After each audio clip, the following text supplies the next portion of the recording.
Fala pessoal, meu nome é Bruno Leal, sou advogado e sócio no escritório Sá Farol de Advogados, advocacia especializada em demandas envolvendo concursos públicos. E no vídeo de hoje eu estou aqui com a minha braça direita aqui do nosso escritório, doutora Luiz, se apresenta aí pro pessoal, doutora. Olá pessoal, sou Luíse Winkler, sou diretora jurídica, advogada no Sá Farol de Advogados.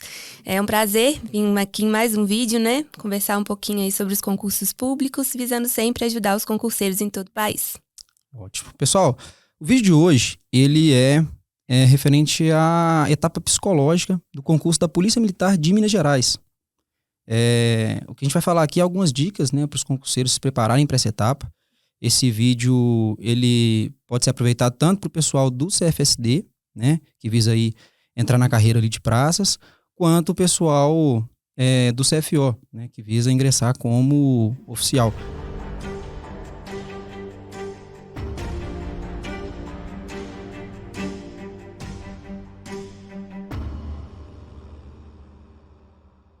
E a gente separou, doutora, alguns pontos aqui que a gente acha importante o pessoal se atentar na hora dessa etapa. Porque... Pode falar? Desde que foi publicado o resultado da primeira etapa recentemente, com a convocação para a segunda etapa, que compreende os exames médicos e a etapa psicológica, a gente recebe muitas chamadas de candidatos bem assim, preocupados e já ansiosos com o teste psicológico, mais precisamente por ser uma etapa mais subjetiva, onde não tem ciência de quais testes serão aplicados. Então, a gente já percebe uma certa aflição relacionada à etapa psicológica por conta dos candidatos não terem ciência de quais testes serão aplicados, e como eles podem fazer para se preparar. Sim. Antes de adentrar efetivamente nas dicas, pessoal, é importante lembrar que a etapa psicológica ela é uma etapa como qualquer outra de um concurso, E o candidato que visa ser aprovado num cargo público, ele tem que estar preparado ali para todas as etapas, É comum a gente ver o pessoal dando muito valor ali à prova objetiva, obviamente que é muito importante, à redação, eventualmente, prova oral, testes físicos, e esquecendo ali, por exemplo, da etapa psicológica, da etapa médica. Então, como qualquer outra etapa do concurso, você precisa se preparar para essa etapa, tá? Você não pode chegar ali cru, como a gente diz aqui, sem ter uma noção ali do que te espera nessa etapa.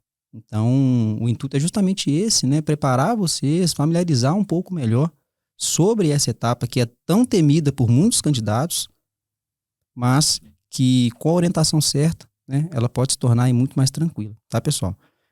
Então, já pegando o gancho aí, a primeira dica que eu vejo como importante, doutor Luiz, para o pessoal se atentar mesmo desses casos, é a questão do preparo mesmo. Lembrar que, igual eu falei, lembrar que é uma etapa do concurso, você precisa se preparar para ela e estar ali tranquilo para fazer essa avaliação. E como que o pessoal pode se preparar para esse concurso? O ideal é você entender primeiro a dinâmica da etapa psicológica. O que vai acontecer ali? Nos concursos da Polícia Militar de Minas Gerais, o candidato ele é avaliado em 3 testes e uma anamnese. A anamnese é uma entrevista, tá? Você vai preencher uma série de perguntas ali, vai ser entrevistado mesmo, de forma psicológica. Então, você tem que ter bastante atenção no que você está respondendo ali, mas sempre com a maior naturalidade possível, tá? Nos concursos da Polícia Militar de Minas Gerais, geralmente são 2 testes de personalidade e um teste de inteligência, raciocínio lógico, doutora? Isso. Embora não tenha como saber previamente quais testes serão aplicados, uma boa forma de se preparar é estudando os editais anteriores, e tendo ciência de quais foram os testes aplicados, porque a polícia ela já tem ali o costume de repetir os testes, não tem muitos testes para serem aplicados. Então, por exemplo, nos testes de personalidade, a gente já tem ciência do PMK, que é um teste muito famoso, que ele vem sempre sendo utilizado. A polícia de Minas gosta muito desse teste. Gosta. Normalmente ele é utilizado no segundo dia, porque ele é o teste individual, ele é feito de forma individual. Tem também o NEOPIR, o IFP2, o palográfico, que é aqueles testes dos risquinhos. Então, embora o candidato não tenha como saber qual teste será aplicado, ele pode pesquisar sobre cada teste, ter mais ou menos ali uma noção de o que pode esperar na realização de cada um desses testes. E da mesma forma, os testes de inteligência, que a gente tem ali os mais famosos que já foram aplicados anteriormente, beta 3, G38, Relógios. teste dos relógios. Exato. A gente já viu o concurso também que eles utilizaram o Pfister. Geralmente são esses que a Polícia Militar de Minas Gerais ela gosta, tá? E ela tende ali, né? O CRS tende a alternar de um concurso para o outro. Então, em 2019, por exemplo, a gente teve ali PMK e NEOPIR para teste de personalidade, né? E de inteligência variou ali RMBH, salvo engano, acho que o RMBH foi o Beta 3 e o interior foi o G38. Isso. No último certame, a polícia já utilizou o palográfico, né? E o FP2, para poder mensurar aí a questão da personalidade. Então, possivelmente, né? A gente não consegue cravar isso, mas se fosse para eu, né, arriscar aqui, eu acredito que nesse concurso a polícia vai pedir o PMK novamente. Porque é um teste que eles gostam bastante, né, doutora? E que já tem um tempo que não foi cobrado. Então pode ser que ele venha, tá, pessoal? Fica aí a dica aí também. Quando a gente fala de entender a dinâmica dos testes, né, doutora? O ideal é que a gente está tendo que entender o que se espera dele nesse teste. Porque um teste de personalidade, ele vai medir ali o seu comportamento perante diversas situações. Então, você tem que ter uma atenção ali nas respostas. Já um teste de inteligência, né, de raciocínio lógico ali, conta muito a celeridade da pessoa para fazer o teste. Tem até tempo, né? Nesses testes de inteligência, de raciocínio lógico, ele tem um tempo ali para ser concluído. Então é muito importante o candidato ele não ficar bitolado com o tempo para também não fazer as coisas erradas, mas saber que é um fator que deve ser levado em consideração. Sim, e muita gente cai por causa disso no teste de inteligência. Às vezes a pessoa tem vários cursos, é super estudada, mas não foi orientado, né, de forma correta ali, que o teste tem um tempo, né, tem uma duração, e ele tenta responder da melhor forma possível, mais completo possível, e aí ele não consegue concluir. Inclusive, a gente tem casos de candidatos que tiraram notas excelentes nas provas de conhecimento na objetiva e no teste de inteligência foi reprovado por inteligência abaixo da média, assim, bem contraditório. Mas isso não quer dizer que ele não seja inteligente, né? Até porque ele tirou uma boa nota na prova objetiva. É realmente por não ter ciência ali do que se esperar deste teste, do tempo, de como ele deve ser realizado e até a questão do nervosismo, né? Não atrapalha só nos testes de personalidade, também atrapalha nos testes de raciocínio lógico. A pessoa ficar tão ali ansiosa para o que vai acontecer, com medo, que acaba influenciando. E vale lembrar que no dia os psicólogos irão passar todas as orientações necessárias, né? Não vai colocar o candidato lá de qualquer jeito e se vira, você teria que saber previamente como realizar esse teste. Não, chega lá, tem as orientações certinhas. Então, assim, não tem motivo para se desesperar. Sim, é tentar ficar o mais tranquilo possível, dormir bem a noite anterior, de forma alguma você vai pra balada, você vai sair, você vai se estressar no dia anterior, né? Tentar ficar o mais tranquilo possível. Se você for viajar para prestar a etapa, né? Tenta chegar um pouco antes para você não passar aquele estresse da viagem, né? Conseguir se estabelecer primeiro, dormir bem, descansar, porque é uma etapa muito importante. É uma etapa muito importante, ela não pode ser negligenciada, né? Tem candidato que pensa, eu não sou doido, para mim tá tranquilo, eu sei que eu vou me sair bem. Não é bem assim, pessoal. O teste psicológico, por si só, ele já é subjetivo, né? Até por isso que tem muito questionamento dos concursos, né, no judiciário, porque acaba sendo subjetivo. A gente tem cliente aqui no nosso escritório, né, doutora, que ele é policial militar em um estado e em outro estado ele é avaliado como não capaz de exercer as funções do cargo. Mas espera aí, eu posso ser policial em Minas, mas não posso ser policial em Goiás? Que sentido é esse, sabe? Inclusive, o edital, ele traz essa previsão, que não importa se o candidato ele já foi aprovado na etapa psicológica de um outro concurso, ainda que da Polícia Militar de Minas Gerais, que isso não terá validade para este teste que ele está realizando neste edital. Mas a gente sabe que é um ponto a ser levado em consideração. Se no edital anterior, se no concurso anterior ele foi aprovado com maestria na etapa psicológica e nesse ele foi reprovado, a gente sabe que não é porque ele não tem o perfil, né, necessário para exercer as funções de um policial militar. É realmente porque foi uma situação momentânea, talvez pela ansiedade, né, pela a forma com que, às vezes, o candidato ele é do interior, vem fazer a prova em Belo Horizonte, não se programa, não chega aqui com um dia de antecedência, já chega lá na clínica esbaforido, atrasa correndo. Para chegar, às vezes. Atrasa e fica com medo, aí já chega lá catando as coisas, claro que isso vai interferir. Então, assim, chega com antecedência, tira esse tempo para você já chegou até aqui, né? Então, negligenciar essa parte não é recomendado. Fazer as coisas com calma, não ingerir bebida alcoólica, se alimentar da sua forma habitual. Se você já está acostumado a comer uma salada na hora do almoço, uma alimentação mais leve, não vai comer ali um fast food, né? Uma alimentação pesada, algo que você não esteja acostumado. Tenta manter ali sua rotina certinho, que as coisas vão fluir da melhor maneira possível. Tem gente que, exemplo, aconteceu com um amigo meu, nunca toma café na vida. Aí no dia do concurso, de manhã, antes da prova, vou tomar um café para ficar mais acordado. E acabou tendo um piriri ali e foi prejudicado. Obviamente foi prejudicado. Um outro ponto, doutora, que eu acho importante o pessoal se atentar, é a questão de buscar referência de outras pessoas que já fizeram aquela avaliação, né? Às vezes um professor... A gente tem um parceiro aqui, o PM Minas, né, o Otávio, ele já passou por isso, né? E ele passa essa tranquilidade pros alunos dele. Quem tem esse contato, conhece alguém que já foi avaliado, pergunta como é que foi a avaliação, para ter um entendimento ali. Às vezes a pessoa te fala alguma coisa que é importante, deixa mais tranquilo também. Mas é bom já buscar essas referências, né, doutor? É a melhor forma de compreender. Se você não passou por esses testes em outro concurso, ou até mesmo no concurso da Polícia Militar aqui de Minas, conversar com os demais candidatos, porque eles vão passar essa tranquilidade de que não é um bicho de 7 cabeças, né? Vão explicar ali quais testes eles realizaram, como é que foi. O PMK mesmo, por exemplo, ele tem regrinhas bem específicas de execução.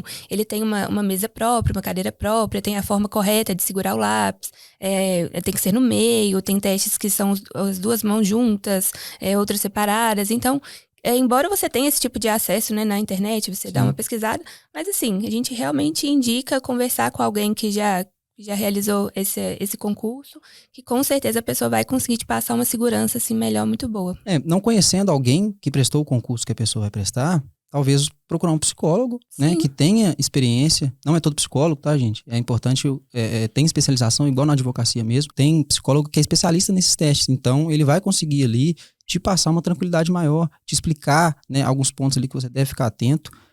É difícil, né? Ninguém consegue se preparar, treinar para tudo que vai acontecer. Mas você consegue não chegar desprevenido, né, doutora? Não chegar com a guarda baixa. Assustar lá na hora, ficar ansioso porque não sabe o que esperar. Já chegar lá com essa ansiedade, nossa, o que vai acontecer aqui? Como que é esse teste individual? Como que é esse teste coletivo? As pessoas até confundem, né, no dia lá do teste coletivo, de achar que vai ser uma dinâmica de grupo, que vai ser todo mundo junto. Não, é só porque serão todos os candidatos no mesmo dia, no mesmo horário, realizando ali a entrevista ou alguns dos testes, né? E no individual, já é o teste mais específico, igual a gente está aí apostando no PMK. Então, já é uma forma de você saber exatamente como serão conduzidos os testes e a etapa de uma forma geral, para que você não fique ansioso e isso acabe te atrapalhando e influenciando aí numa possível eliminação. Sim. Na Polícia Militar, são 12 requisitos, né, doutora? 12 itens de inaptidão que o candidato pode ser enquadrado. Ele pode ser enquadrado em tão somente um ou em mais de um, né? Independentemente se ele for enquadrado somente em um, ele será considerado inapto psicologicamente para o cargo. Então, dá uma lida ali no edital, né, na resolução conjunta da Polícia e do Corpo de Bombeiros de Minas Gerais, onde traz ali os itens de inaptidão, para você entender um pouco, né, e até ter aquela lógica do que a polícia não espera de você, né? Então, por exemplo, tem ali um item que é ansiedade, descontrole emocional, agressividade. Então, você já sabe que você tem que ser mais ponderado nesses pontos, né? Isso ajuda também a ter uma tranquilidade maior, direcionar um pouco melhor ali, entender o que o avaliador espera dele, né? Exatamente. E outro ponto também que é importante a gente alertar é sobre os custos, né, dessa etapa. Muitos candidatos, eles ficam surpresos que eles deverão arcar com os custos desse teste psicológico. Isso já está previsto no edital, já é algo que você tenha que se preparar. As clínicas, elas precisam ser credenciadas, né? No site do IPSM tem uma lista. Muito importante. Tem uma lista informando quais clínicas são credenciadas para você poder agendar na clínica certinha e o seu teste ele ter ali a certa validade. E a gente viu relatos deste concurso atual de que algumas clínicas falam que são credenciadas, mas não estão na lista do IPSM. Tá? Essa lista ela pode estar desatualizada, então a gente indica ligar para o CRS e confirmar. Olha, a clínica X, ela não está na lista, mas ela é credenciada, porque no site ela está falando que é. E o CRS vai te confirmar. Então, assim, não corra o risco, perca esse tempinho ligando, confirmando, para que você não tenha nenhuma surpresa mais para frente. Mais um ponto que eu acho importante, doutora, no momento ali da avaliação, o candidato está bem atento. Você falou do PMK, por exemplo, que ele tem alguns requisitos ali, né? Tem uma mesa própria. E não somente isso, tá? No manual desses testes psicológicos, traz ali algumas exigências para esse teste ter validade. Por exemplo, o PMK, ele exige um local tranquilo, uma mesa rígida, né? Que não esteja bamba ali, pois obviamente vai prejudicar o traçado do candidato no teste ali.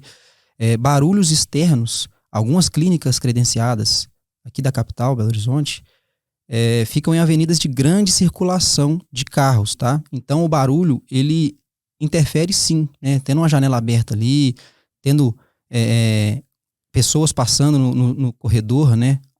Próximo à porta da sala, isso tudo interfere na execução dos testes e é um fator que tem que ser bem reparado pelo candidato, né? Ele tem que estar atento ali para essas situações. Meu lápis estava ruim, estava com a ponta.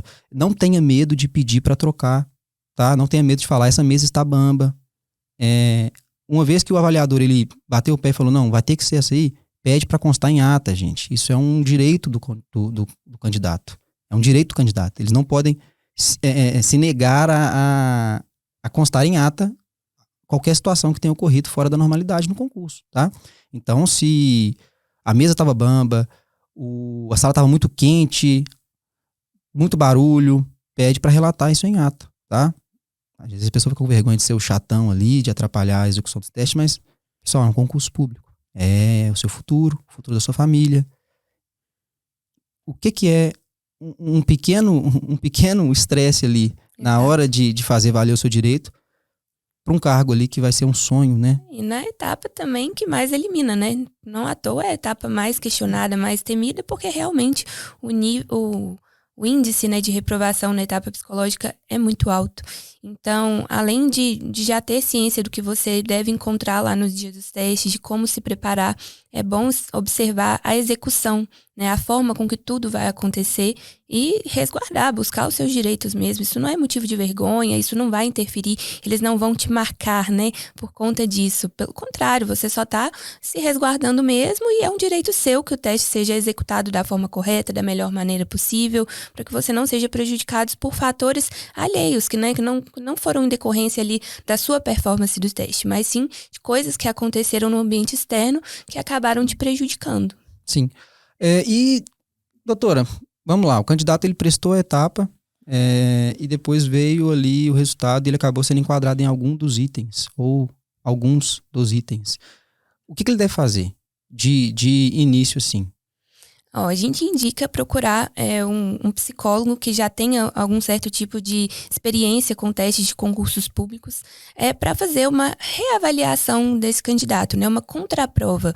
Né? Claro que isso não tem ali uma validade. Olha, na minha contraprova eu estou apto, mas no meu concurso eu estou inapto. Claro que não, mas isso ajuda a demonstrar que alguma coisa ali não saiu como esperado. Né? Se a pessoa, nessa contraprova, né, neste outro profissional, ela alcançou todos os níveis, realizou da forma mais correta possível, já é um bom argumento para utilizar ali num possível recurso administrativo. Então, o primeiro ponto é procurar um psicólogo, até para que ele possa comparecer na entrevista devolutiva, ter acesso aos testes para verificar se foi tudo corrigido da forma correta, porque um leigo, né, o próprio candidato, ele não entende quando ele tem acesso ali aos testes. Então, precisa ser um psicólogo, até uma exigência do próprio edital, para que ele possa ter acesso, para que ele possa fazer um relatório ali, verificar se foi tudo analisado de forma correta, para conseguir fazer depois essa contraprova, depois esse recurso administrativo, para que ele fique embasado da melhor forma possível. Exatamente. Assim que sai o resultado, pessoal, quem foi considerado apto, ele vai estar na lista ali, né? E por questão de sigilo, aquele que foi considerado inapto, ele não fica na lista. Então, se a pessoa não achar o nome ali ou o número de inscrição do certame, o número de inscrição dele no certame, né? Ele está inapto. Então, um pouco depois vai ser publicado as datas da entrevista devolutiva, que é o que a doutora Luiz falou. É o momento ali que o candidato ele tem a ciência do porquê ele foi eliminado. Tem candidato que não quer arcar com o psicólogo nesse primeiro momento e comparece sozinho na entrevista, porque é um direito do candidato. Ele não é obrigado, né, a constituir um psicólogo para estar representando ele. Contudo, pessoal, por incrível que pareça, né, isso não é exclusivo dos concursos da Polícia Militar de Minas Gerais. Vários outros, se não a maioria, eles não dão acesso ao candidato dos testes que ele realizou. Então, eles dão ali um laudo de inaptidão bastante genérico, né, e comum a todos os candidatos, constando ali tão somente o item que ele se enquadrou, mas por que ele se enquadrou ali? Em qual teste que deu alteração? Qual foi essa alteração? Qual o grau dessa alteração, a depender do teste, né, que foi o teste que causou? Porque na Polícia Militar, né, enquadrando em um único item, o candidato já é considerado inapto. Mas o Conselho Federal de Psicologia ele preconiza que deve ser feita uma análise conjunta desses testes. Para uma avaliação psicológica ela ter uma validade, deve haver ali uma análise conjunta dos testes. Então o candidato faz 2 testes de personalidade, por exemplo, né, o PMK e o NEOPI, como a gente deu exemplo aqui dos concursos anteriores. E em um, ele é considerado inapto ali, descontrole da agressividade, por exemplo, mas no outro, não. Mesmo os testes medindo as mesmas características, está contraditório. Esse candidato não poderia ser considerado inapto. Os testes, eles precisam se contrapor, né? Então, não basta serem... Até por isso que faz vários testes, né, doutora? Exato. Porque senão faria só um. O Conselho Federal de Psicologia, ele é bem claro que deve ter uma análise conjunta desses testes. Não faz sentido aplicar mais de um teste de personalidade para utilizar somente o resultado de um e ignorar o resultado favorável, positivo do outro teste. Então, além de observar a execução dos testes, na hora de sair o resultado, de ter acesso ali aos motivos, é muito importante observar se houve essa análise conjunta que vai ser o ponto crucial para você fazer a análise se vale a pena recorrer, se vale a pena continuar discutindo isso, ou se realmente o teste ele foi aplicado de forma correta. Sim, e como o candidato ele não tem acesso, né, ao teste, igual eu falei, só o laudo de inaptidão, somente com um psicólogo constituído, o psicólogo vai poder ter acesso a esses testes ali por um rápido momento, né? Geralmente é uns 30 minutos ali que ele tem para avaliar os testes realizados pelo candidato, né? Ele vai receber a cópia do teste mesmo. E ali um psicólogo especialista, ele consegue nitidamente ver vários pontos ali incongruentes, né? Olha, mas tá falando que deu, voltando no exemplo, descontrole da agressividade, mas aqui tá tudo certo, não tem nada nesse sentido aqui. Esse traçado aqui ele não está bem feito, deveria ter sido solicitado ao candidato refazer, algo nesse sentido. O psicólogo ele vai conseguir avaliar. Por mais que o candidato seja o titular do teste, ele não tem acesso a esses testes porque é considerado sigiloso, né? Só apenas um psicólogo registrado, né, no conselho de classe ali da regional dele, ele que vai poder ter esse acesso. Então, é de suma importância quem tem a possibilidade, né, de fazer esse esforço e constituir um psicólogo, né? No nosso escritório a gente tem uma equipe de psicólogos parceiros aqui, né? Quem tiver interesse a gente consegue estar indicando sempre, né? Eles trabalham em parceria conosco na fase administrativa. Igual a doutora falou, a questão da contraprova, por exemplo, né? De refazer todos aqueles testes que você fez no concurso, né? Para ver se de fato os resultados vão bater. Mas não somente isso, né? O psicólogo de cara ele já vai conseguir avaliar para ver se tem essas contradições, se houve essa análise conjunta e vai fundamentar bem melhor o seu recurso. E tá? por isso que é importante que o psicólogo ele já tenha experiência com esses testes de concurso. Não pode ser qualquer psicólogo. Embora qualquer psicólogo que esteja regularmente inscrito, ele possa ter acesso no dia, se ele não tiver o prévio conhecimento de como corrige, de como analisa esse tipo de teste que é tão específico, não vai valer de nada, porque ele não vai conseguir identificar ali se a correção foi feita de forma correta e não vai conseguir nem confeccionar um laudo que seja válido depois, né, que tenha ali um certo peso. Então é muito importante que o psicólogo contratado, ele já tenha uma certa experiência com esse tipo de teste, que ele já seja habituado, que ele, como o tempo é curto, né, no máximo ali 30 minutos, que ele já consiga ter uma visão mais clínica realmente do que é importante analisar. Um especialista consegue, né, ele ser já mais tem rápido. esse jogo de cintura para confeccionar um laudo bem completinho. Então é importante verificar também com o psicólogo se ele tem realmente já essa experiência, senão ele não vai conseguir analisar de forma satisfatória. Sim. E aí, pessoal, vindo, né, o resultado desfavorável, o psicólogo auxiliando ali na elaboração do recurso, e mesmo assim, esse resultado persistindo, né, a banca mantendo ali, porque tem gente que acha que nem vale a pena fazer o recurso, né, doutora? Fala, não, mas às vezes são poucos recursos que são deferidos, não vou fazer, prefiro ir direto para a etapa, para tentar pela via judicial. Não é tão interessante, porque o psicólogo ele vai ter acesso aos testes, né? Se você deixar só para ingressar pela via judicial ali, às vezes você não teve acesso prévio aos testes, não sabe se tem ali realmente uma contradição, né? É importante que você dê a oportunidade da banca rever os atos dela.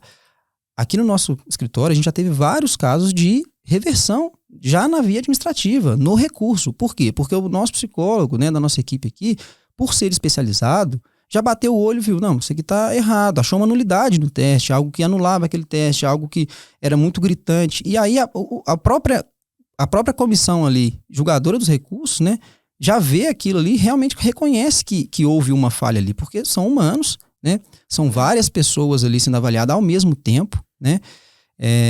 Geralmente, esses psicólogos que são contratados pelas clínicas credenciadas, né, eles são jovens, não têm tanta experiência, acaba sendo uma mão de obra um pouco mais barata, né, porque realmente fica muito custoso, né, contratar vários psicólogos ali para estar avaliando, né, é um serviço muito técnico, então geralmente eles lançam desses profissionais recém-formados e alguns mais gabaritados ali, com maior experiência para coordenar eles. Então é natural, né, por sermos seres humanos, que haja falhas ali. Mantendo esse resultado, pessoal, aí realmente cabe recorrer pela via judicial, né? É possível pedir a um perito de confiança do juiz, não será nem um indicado pelo candidato, muito menos pelo Estado, né, que representa a polícia nessas ações judiciais, que esse profissional de confiança do juiz, psicólogo, ele reanalise os testes do candidato. O candidato não vai ser avaliado novamente, né? Já tem entendimento pacificado no nosso Tribunal de Minas Gerais sobre isso, né? É somente os testes que o candidato realizou que serão analisados novamente pelo perito, né? O candidato ele não pode ser avaliado novamente, né? Isso aí feriria a isonomia de acordo com o nosso tribunal, mas um perito ele consegue, né, verificar os testes. Então, se você fez um recurso administrativo bem fundamentado, direcionado e técnico, por mais que ele não seja deferido, quando você ingressar pela via judicial, você vai ter ali um arcabouço, né, probatório muito grande para demonstrar e até auxiliar aquele profissional que vai ser nomeado ali para direcionar onde ele tem que se atentar mais, né? Porque na ação judicial o Estado ele tem que apresentar ali os seus testes, né, para serem reanalisados, e aí um perito ele consegue, né, com o direcionamento certo, verificar de forma clara ali onde que está o erro. Não deixe de entrar com recurso administrativo, tá, pessoal? Não pensa só na via judicial. Exato. E embora o recurso administrativo ele não seja necessário, né, para entrar no judicial, alguns candidatos eles já são meio descrentes com a fase administrativa. Eu prefiro ir direto para o judicial, não seja assim, um requisito.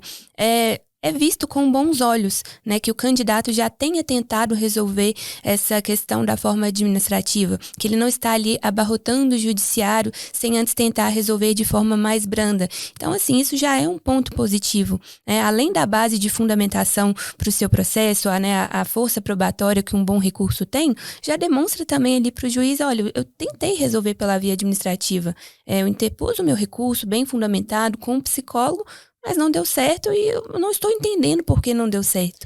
E aí já vai ter um outro certo tipo de peso, né?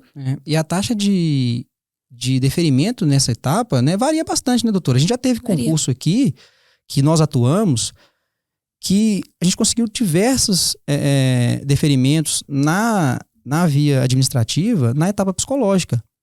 Mas outros concursos que apenas um candidato, entre mais de 600, conseguiu uma reversão. Então, por que isso, né? Porque é diferente, né? Cada concurso ali vai ser formada uma banca recursal para reavaliar os candidatos ali. Então, vai ter concurso que o pessoal vai estar mais rigoroso em alguns pontos, outros concursos que não, né? Então, isso varia bastante. Você não vai ficar contando com a sorte, são poucos que são deferidos, não vão entrar com recurso. Não, pessoal, não negligencie o seu futuro, né? Vou voltar a dizer, concurso público é um sonho para muitas pessoas.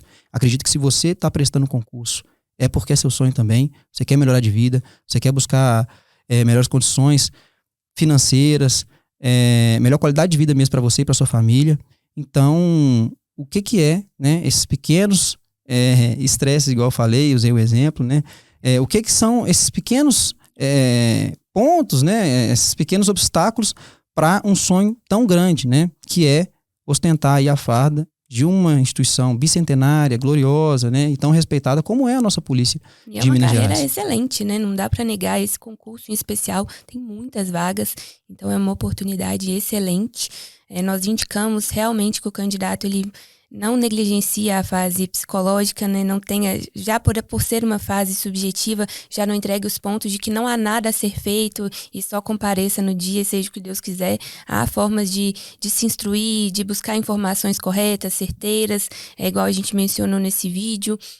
Buscar todas as vias, a via administrativa, a via judicial. A gente recebe alguns questionamentos dos candidatos que desejam entrar na via judicial sobre essa fase pericial. Eles ficam com medo de ter que repetir os testes e ser reprovado. Igual o doutor Bruno falou, não existe realizar todos os testes novamente.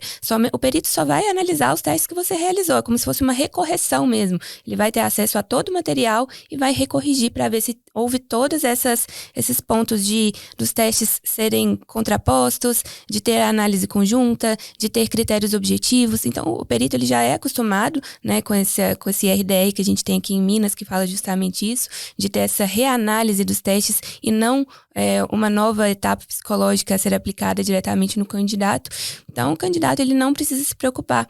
Basta se informar, buscar as orientações certinhos, não negligenciar, que a gente tem certeza que vai dar super certo. Exatamente, pessoal. A gente deseja muita sorte para você que vai prestar essa etapa, tá?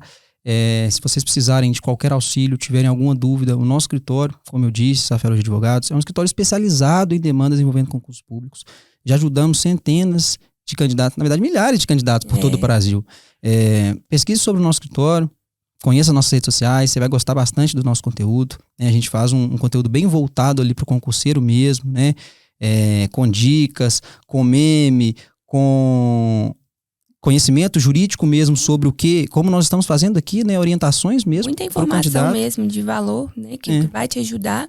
E nós estamos à inteira disposição, nossas redes sociais, a gente sempre faz caixinha de perguntas, ou você pode só mandar uma mensagem mesmo, tirando alguma dúvida. Nenhuma dúvida é boba, não deixe de perguntar.